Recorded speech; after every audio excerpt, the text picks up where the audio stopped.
जी का ह? अरे सुनी ना। का सुनी बोल? सुनी ना। अरे का बोला बोल। आज भर घरे रही ना। अरे कैसे घरे रही? इतना लोग के बयान लिया आइल बा, सागर के, धर्म के, मोहित के और राहुल के, सब पर गेहूं दावे के बा। फेर देनी मोबिल धोनी डाले द गिरीश हो ना। काम बाबे ज्यादा रानी करे द फिनिश हो। अरे काहे नहीं बुझल करे द फिनिश। फेर देनी मोबिल धोनी डाले द गिरीश हो काम बाबे ज्यादा रानी करे द फिनिश हो। इस बड़े बड़े हमर टेम्परेचर राजा जी,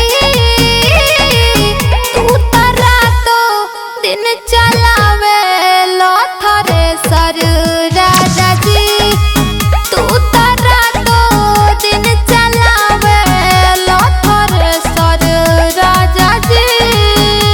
हर कहाँ जाता है?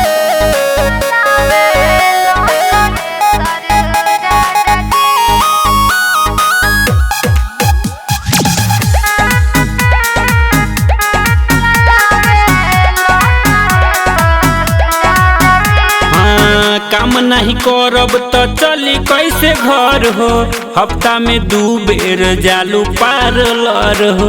बचर परो ऐसन रुपया कमाई के दर्द बुझेलो ना अपना लुगाए के।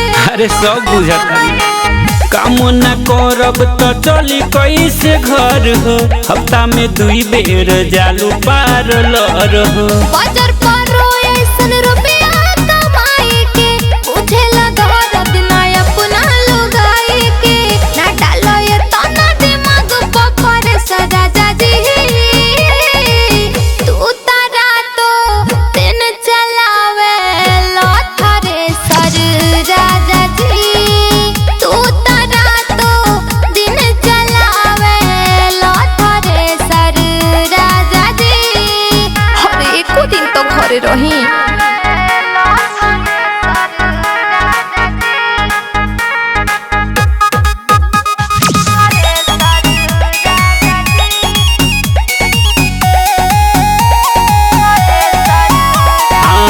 गहना साड़ी पहनी का झमकईबू, दोसरा के देखे अपन जिया तरसईबू। टूटे बदन सुती तकिया दबा के पूछेला हाल नहीं भीरी हमरा के। अरे ना कमाई तो का झमकईबू, गहना साड़ी पहनी का झमकईबू, दोसरा के देखे अपन जिया तरसईबू।